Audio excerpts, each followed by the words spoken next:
Hello, my name's Sarah McLean, and it is Wednesday afternoon here. I'm sitting in Santa Barbara and thinking of you because we are prepping here to get you everything you need to be able to join the Feast for the Soul this year.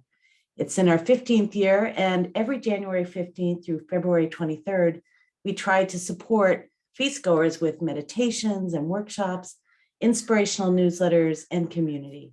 I hope you can join us this year. We have a special sponsor.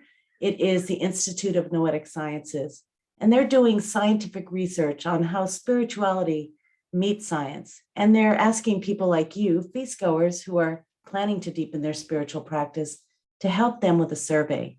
They're measuring how our lives have changed once we commit to deepening a practice. Won't you join us?